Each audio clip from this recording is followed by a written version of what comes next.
come February. So it's going to be a hard time getting him on air too. Oh, is that right? Well, good for him. Now, Brian, one of the things I find interesting is you obviously have talent. You're tied into the into the entertainment industry and some other things. Why over 6 or 7 years put all of this energy into this conversation? Like why continue to engage this the role of religion in our society with such sacrifice that it obviously takes to do this? You have to raise money for it. You have to build a community of followers. Like, what is it in you that says, hey, I want to continue to engage with religious community and in religious conversation like this, and not just move on to to other things? Well, here's my ultimate passion. This is one of my ultimate passions. Is I am an anti-theist. I think in the end, the world will be a better place. The less seriously people take their holy books. I always ask when I'm in conversations with people, with religious people who are, particularly religious moderates, ultimately you have to ask the question: is the world a better place if religious people follow their holy books religiously or not? And to me, that's not a difficult question to answer. I think it's so clear that the more seriously people take their holy books, the worse off it is for everybody else. I do think religion is probably the single most dangerous thing in human history. And I'm about to do an entire series that is much more serious. It's called The God Distraction. Actually, I'm going back and forth on two different things, on two different titles, but it's likely to be called that. And it's, the subtitle is, I don't believe in God, and neither should you. I don't care if God exists. I don't care if God exists, and neither should you. Because when you really start thinking about this, you realize there are a lot of really dangerous things about religion, not the least of which is surrendering your identity to a group and presuming to know things that you can't possibly know, which I think has really been a terrible thing for the whole of humanity. So, it's something that I really care about in terms of wanting to change people's minds about. I can agree to disagree with a lot of people, but ultimately I want to have my say on this, and I think particularly in this thing that's coming up, I have a unique take, because I really don't.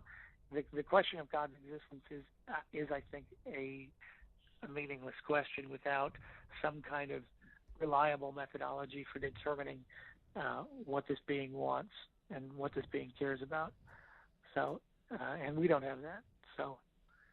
Yeah, and it seems to me, I'm a religious person and do public religious stuff, and I feel like that we really need in sort of our broad culture people like you who are doing who are engaging with atheism and anti-theism and anti-religion in much more public and broad ways, because I think it makes better religion, frankly.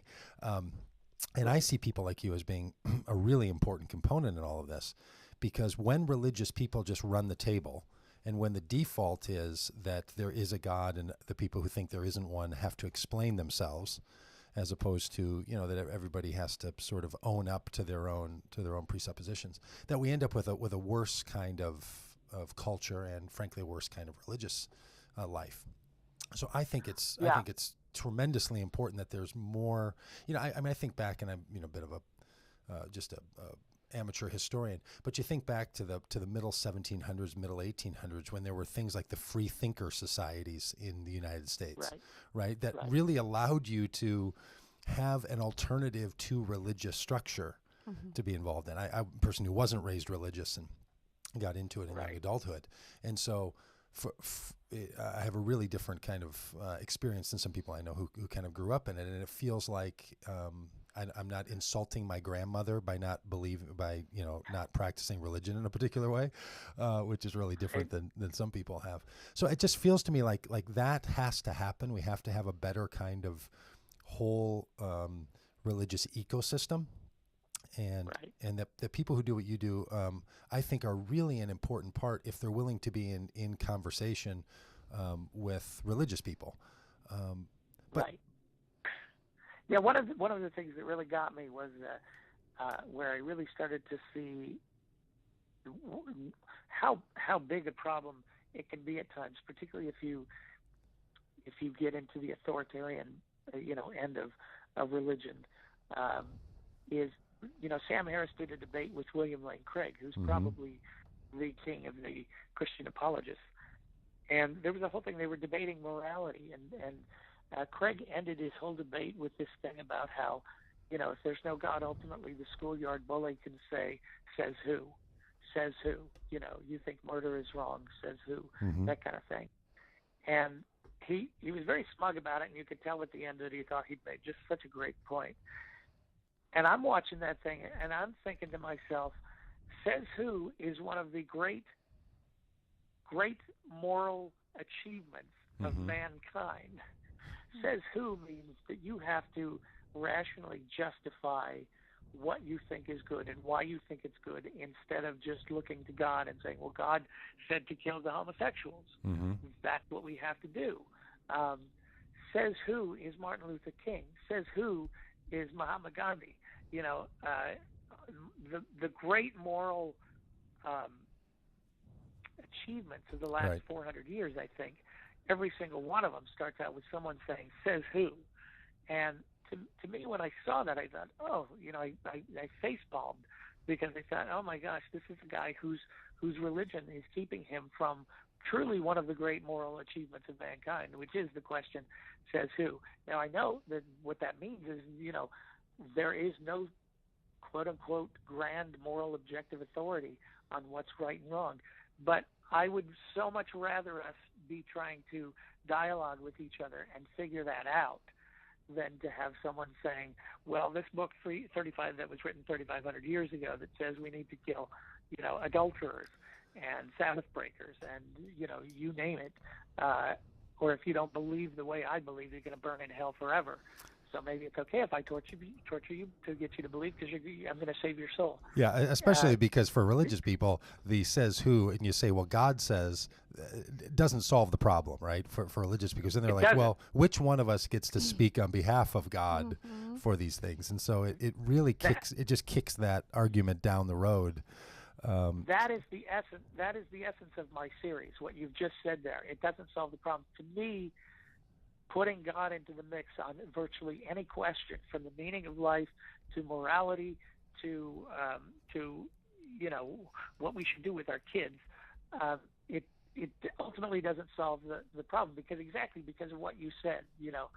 Okay, so we need God for morality. Now we have to deal with the question of which God. And the only way we can answer the which God question is to engage our minds and our brains and to say, well, this is what we think is most moral. But if we're doing that already, let's just get rid of the middleman, because the middleman creates a problem, I think. The middleman creates a problem between humans interacting with each other. It keeps us from listening to what the other human is saying, and instead of looking to our fellow man, it makes us look up and then down. And my whole thing is, let's get rid of the middleman and just figure this stuff out on our own. To the extent that we've done that, we've created a better world, I think. I think I can make a very good case for that. Yeah, I think someone can make a good case for that. But I also do think that there's something about, for religious, the religious impulse to want to say, well, we know there is a divine intention that none of us hold totally and completely. None of us, have a corner on that market, on that truth. But we know that the world is not just random, it's not just cold, it's not just cruel, that there really is something that compels us to life in a more beautiful way. And we all contribute to the better understanding of that, but it is a part of a bigger story than just scientific materialism. How do you respond to people who would suggest that? That look, yeah, Well, okay, religion can't grab it all, I, but neither can scientists. Neither can a scientific materialist. Answer every yeah, question that needs to be answered. right. I am very much. I don't believe in any supernatural force. I don't believe in any of that kind of thing. And I think to the extent that you do believe in a supernatural, you make it impossible for anything to be truly known or discovered or to be true, because once you've allowed the supernatural in, then any explanation is as good as any other. And I'll give you my favorite example. William Craig has a great list of reasons why Jesus rose from the dead. Okay, so let's assume Jesus really did rise from the dead. If you allow the supernatural in, you don't know anything about why Jesus rose from the dead. Right. And any answer about why he did is just as good as any other, because the supernatural means, well, we just don't know. And no matter how crazy it sounds, that could be the right answer. My answer would be for that Satan rose Jesus from the dead so that he could create 2,000 years of this nightmare called Christianity. So, how do you know I'm wrong?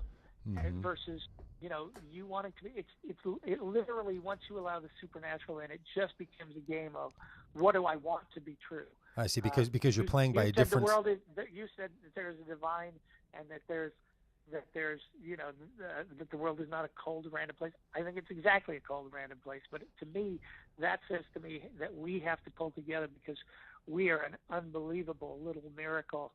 I'm sorry to opt the language of religion in that regard, but we are an unbelievable miracle to think that in this enormous universe that life somehow found a way on some planet.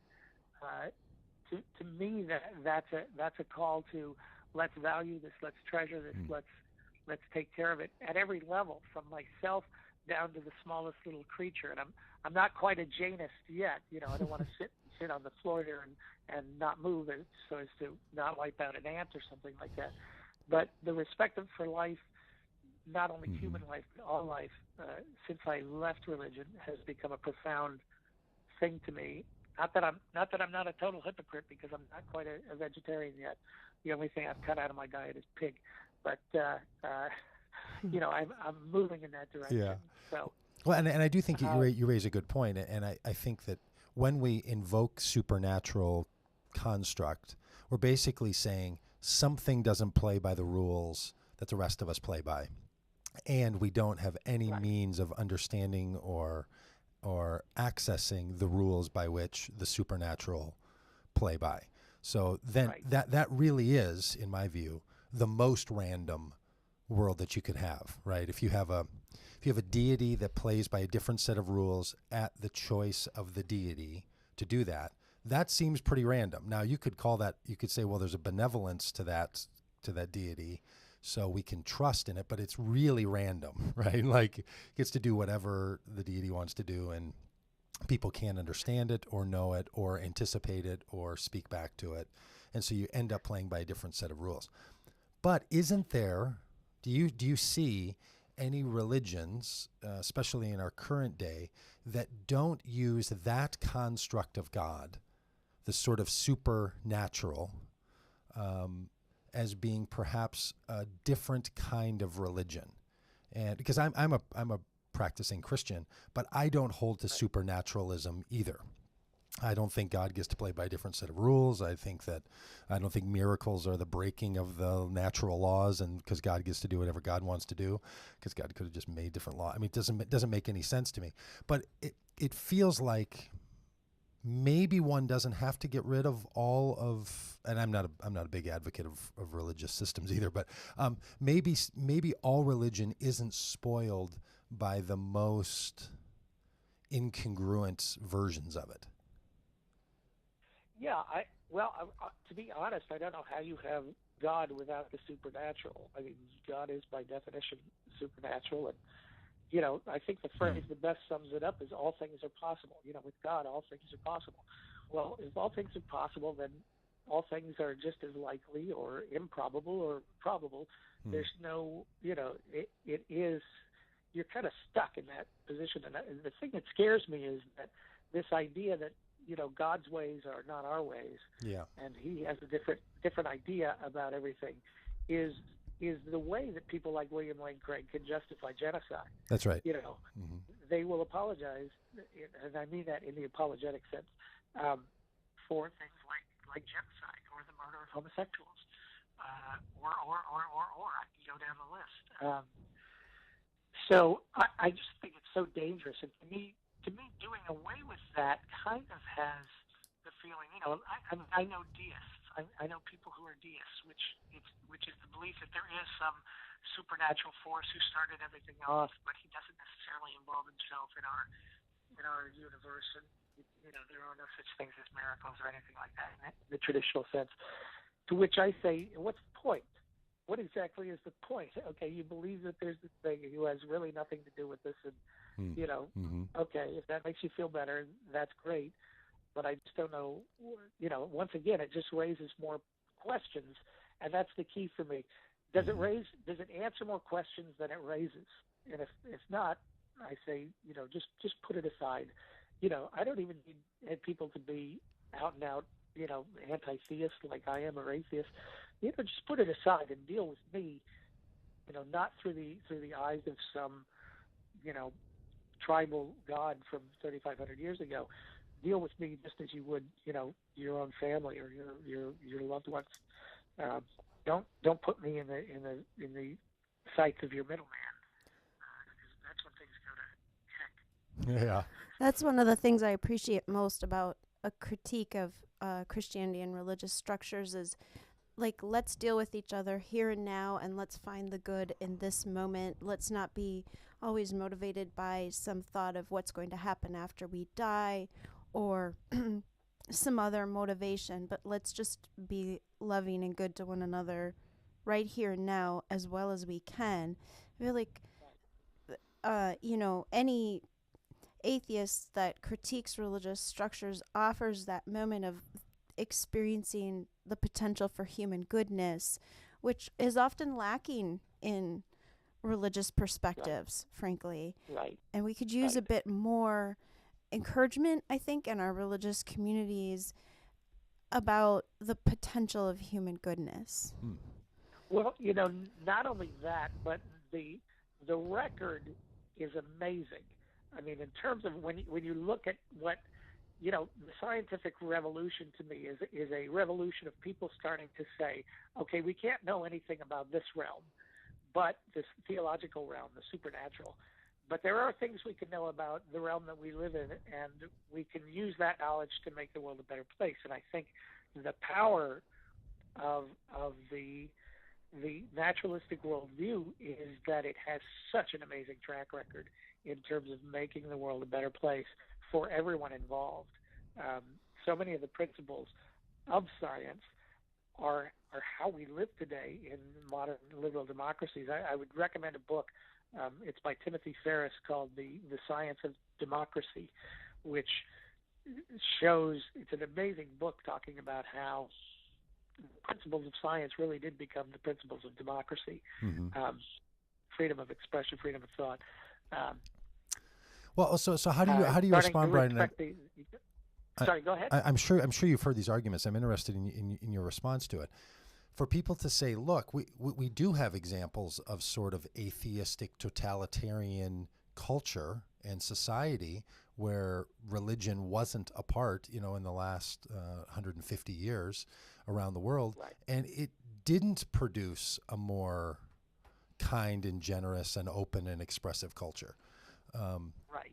So isn't it sort of pitting the worst of religion against the best of free thinking to sort of, and then not the other way around, to sort of say, well, look, there's all these examples of cultural religion that have gone bad, but science has freed us from all of that, when there's been times where, a view of science that didn't have had no religious impulse to it, or at least only had it as sort of a passive part of it, had produced some of the world's greatest atrocities. So how does someone like you respond when you hear those arguments from people? Well, I'm a believer in a very specific brand of thinking in this regard, and that is, first of all, anything totalitarian has to go. That's number one, because science in its very nature has no authority figure. And Right. to me, it's all about understanding the principles of science. None of us are better than anybody else. We're all equal. We're all ignorant. We got to figure stuff out, and there's no one above us who is saying this is right, this is wrong. So it encourages just automatically this sense of the democratization of thought. Period. That's number one. So any of these atheist countries who are enforcing atheism, that's not atheism to me. That's more totalitarianism. We had that with the churches of the Middle Ages, where it was you had to. This is the way you had to think. There was the authority figure. So you have to get rid of that. My ideal brand of atheism is this kind of secular community that we have here in America. I mean, to me, if you look at the Bill of Rights, one of the things that I see is a rejection of kind of the canon law kind of system that the Christian nations of Europe had. People forget that there were Christian nations when America was created, and Right. people got into tiny little boats and crossed a dangerous And left ocean, them. risking their lives to get out of those Christian nations. Because when you're part of the Christian nations and they're really being Christian about it, you don't want to be there. You got to get out of there. So, I don't. Any ideology can be corrupted and used to do what anybody wants. You have to. To me, you have to. There are very specific principles that I think need to be followed within. Not just because I'm an atheist. One of the things that I think is amazing is that the principles that I value are the principles that even religious people in this country value because they're part of our Bill of Rights. But those values do not come from the Bible. The Bible is not a free society kind of thing. You don't believe in the God of Yahweh, they're taking you into the center of the city and stoning you to death. You know what I mean? So there's no freedom of religion. There's no freedom of speech. We did an episode last season called Mr. Deity and the Rights, and you realize how many of the rights that we have are not things that the God of the Bible ever thought would be good for us. So, you can attach Stalin or people attach Hitler, who was a Catholic, to atheism, but to me the perfect ideal is this kind of secular democracy where we get religion out of the way and we don't do things based on that's one of the reasons why I'm such an advocate of gay rights and particularly gay marriage, because to me that's a question of you get God out of it and there is no reason not to give people these rights. You can't come up with a reason. The only reason homosexuals are being denied the right to marry in this country right now is because a 3,500-year-old book says, homosexuality is an abomination. But if we're just dealing with each other one-to-one, as human to human, you can't look at them and say, yeah, you don't deserve equality under the law. Yeah, and actually, I mean, I'm with you on the gay rights thing, and I'm a gay rights advocate too. And I would actually say it's probably not as much the Bible as it is church law and church canon, and that in certain Catholic and Episcopal systems, marriage is sacramental, so it's no longer a civic engagement; it's a theological engagement, and I do think that's really problematic. But it seems like, and I'm sure you've thought about this. It seems like the kind of atheism that you I think advocate, and I like the way you advocate it, is sort of for one that doesn't exist yet. It could, but it doesn't really exist yet. And it feels a little bit like my friends who are thrift store shoppers and are really hardcore thrift store shoppers, right? They're like, hey, I never buy anything for full value, and we shouldn't be in that consumer market. But they're kind of benefiting off of all the stuff that's been made and purchased by somebody else for full price and then given to a thrift store, right? So like they have the freedom and the luxury to function within that that system that they so don't like. So to say that, well, in the United States, the kind of free thinking, naturalism that really does function as a small subset of of a society that's so ingrained with religion. And I find it really quite troubling, actually, how much religion is so normative in our cultural society. And I think it's really hard on people. But aren't you kind of advocating for a worldview that doesn't actually have a practical example as of yet? Well, what I would say is that the liberal Western democracies are the example. I mean, if you go north in Europe, you'll find people who are as godless as people who have ever been. I see. And they have, you look at the stats, and I understand we're a different country with a different population, stuff like that. Mm-hmm. But the stats are very encouraging for what can be when you start to leave some of this behind. Mm-hmm. I get your point. Part of me also wants to say, there's this whole strain of thought, with Dinesh D'Souza and these types of people that, well, if it weren't for Christianity, we wouldn't have science, we wouldn't have democracy, all of that kind of stuff. I think it's just empirically, demonstrably wrong, because science and democracy actually were born before Christianity in Greece and Rome. People don't realize. Yeah, and probably held it back a little bit. Religion probably held science back for 800 years. I personally think religion set us back about 1,000 years. If we had been able to continue, and I know it wasn't just religion. I get that it was the barbarian nation. There's a lot of factors, but one of the big factors was, when you have a religion whose leaders are saying curiosity is a terrible thing, That's right. like Augustine said, or Augustine. That's a problem.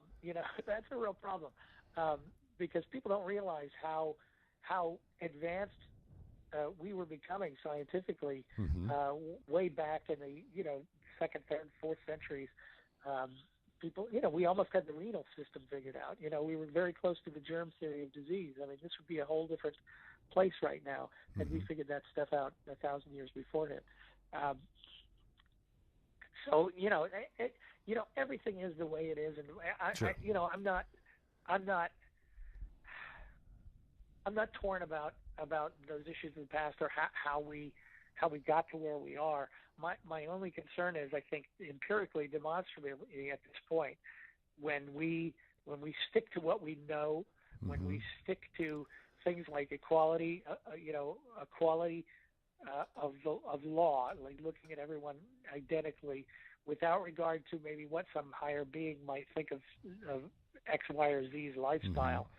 We're just such a better place, and those principles of tolerance and understanding and compassion for each other come out. You can see in Brian Fisher's response to the Sandy Brook shooting how people's sense of compassion for other human beings can be just completely blunted by this notion of this judgmental God sitting above and saying, well, you didn't let me into the school, so I'm going to let your 6-year-old be shot to death multiple times. The guy obviously doesn't even consider what does a parent who's just had a child murdered think of a God who randomly lets their kid be killed because, I guarantee you a number of those people in that school were devout Christians. And this God who's coming along and saying, well, you didn't, you took me out of schools, so I'm just going to allow this kind of stuff to happen, and maybe even inspire it. And that's really what the thinking is behind there, because the biblical God does that.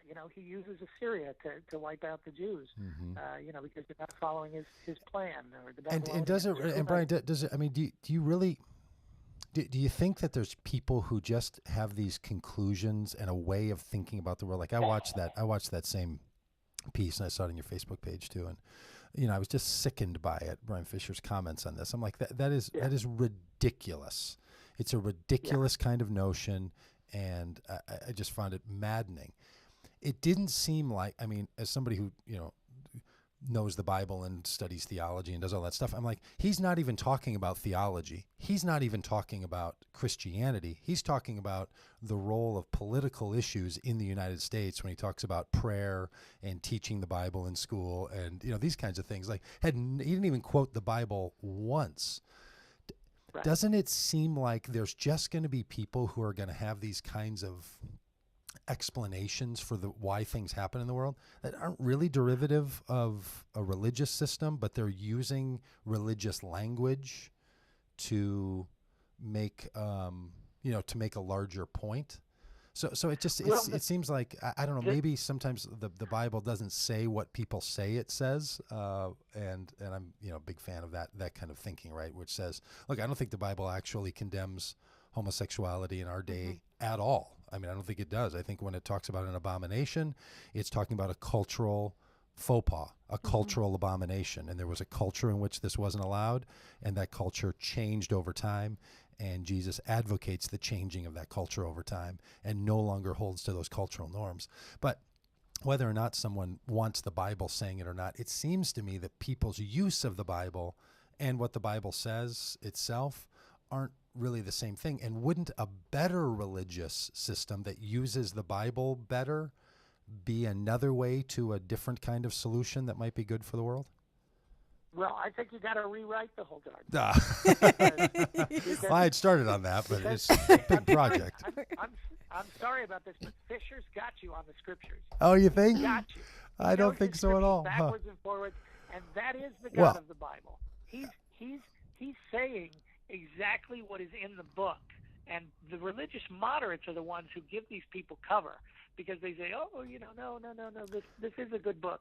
It's not a good book. I'm sorry. It's an awful, horrible book where God says, "You want a wife? Go rape a woman in battle, and that's your wife." These things are in there, and to me, the religious moderates drive me nuts because they want to make it work, but in the end, what they really do is give cover to the nuts. Because the nuts can go to their Bible and say to you, "You ain't following the plan, buddy." Yeah, this is what the book says. No doubt about it. But I would just add, I do think there's a way to even read the story of go rape those women if you want to take the land and don't leave any of them alive, or if you do, bring them home as your own. That kind of view, I think the Bible is actually, the way these narratives are designed and set, is in a critique of that activity. So I think there's a way, and the Bible's more complicated as, ancient literature and ancient writing than simply read it and, take it as a command and go and do it. So I think there's a way that one can read that. The most famous example would be the example of Abraham and Isaac, that human sacrifice is actually being critiqued and condemned in that story, not advocated for.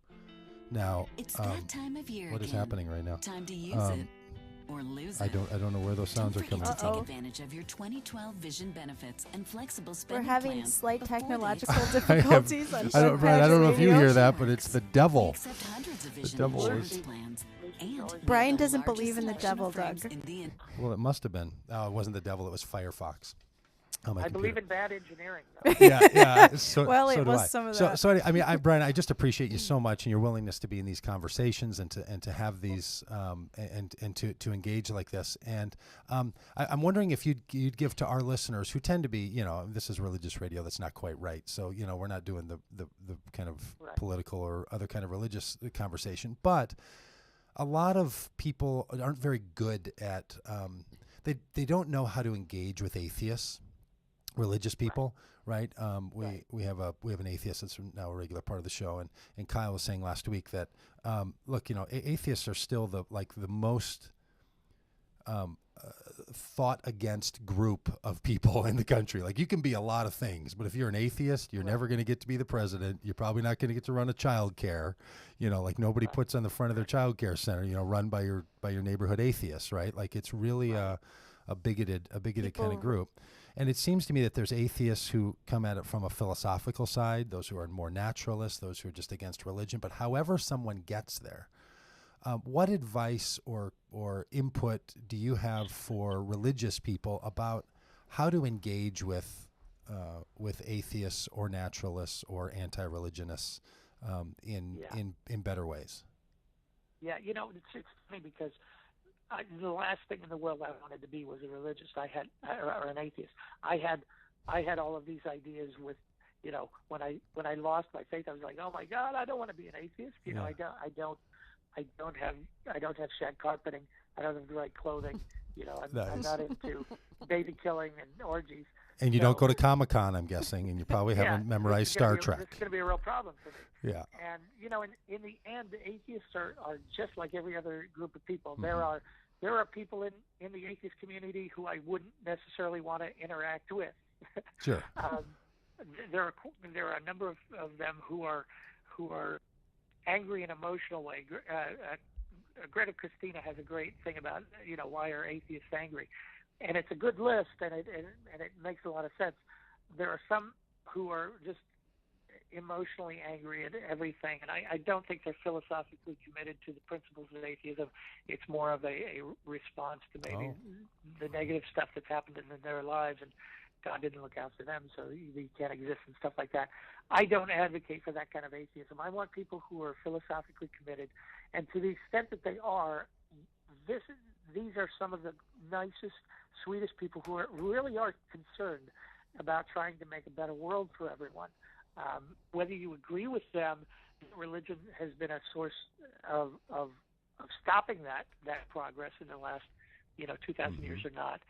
It should be neither here nor there in terms of your personal interactions with a non-believer, because I guarantee you, for the most part, if you're a good person, you're going to have 90% in common with your average decent atheist fellow who lives in this country, who likes the principles of freedom of speech, freedom of religion. So we don't want to get rid of religion. We don't want to ban religion. This is something that needs to be done in a persuasive way, because to the extent that you don't persuade, you're not really having any true conversion. You've got totalitarianism. And the vast majority of the people in this movement are so anti-totalitarian that you're probably going to share a lot of the same ideas, and they range politically all over the place. I get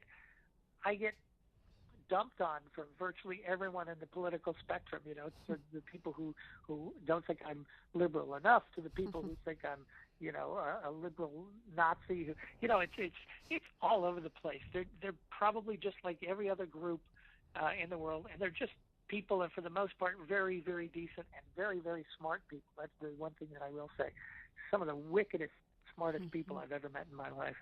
And that's not dumping on, because I've met a lot of really smart people when I was religious as well, and still know quite a number of them. So I'm not saying that that's a prerequisite. Sure. Yeah. No, it's not. There are stupid atheists. Let me tell you that right now. And unfortunately, I know too many of them. So. Well, I do think you're part of something important, and I noticed a real shift in somewhere around 2004 or 2005 when some of the new atheists, Dawkins and Hitchens and Harris, and I put you and others in that category, became like, look, this whole like purpose-driven life culture that we live in which religion is just like, so normative and so mainstream, that was a real new kind of shift. I mean, as somebody who's paid attention to religion for 25 years, things got really weird in 2000, and I think it had a lot to do with nationalism and September 11th. I think there were a lot of factors that went into play. But when folks like you all decided to come out publicly and say, we're going to make being an atheist not a four-letter word and a problem thing, but a destination that we want to evangelize you toward, that we want to recruit you into, that we want to make more normative. I think it's a really important part of how we have a better world and a better religious life. So thanks for your show, and also for the other work that you do, and for your willingness to engage with thoughts and with people and who think differently than you do. Yeah, thanks, Brian. Absolutely. Thank you very much for having me. I enjoyed it. Oh, well, we'd love to have you again. Thanks a lot. Sure. Take care. Okay. Get well soon. Right on. Have a great day. Bye-bye. All right. Thank you. Bye-bye. How about that guy? Yeah, he's pretty great. I like him. I like him a lot. I just think it was really great. Thank you, Brian. Thanks for being on the show. That's for the video recording. Really do appreciate it.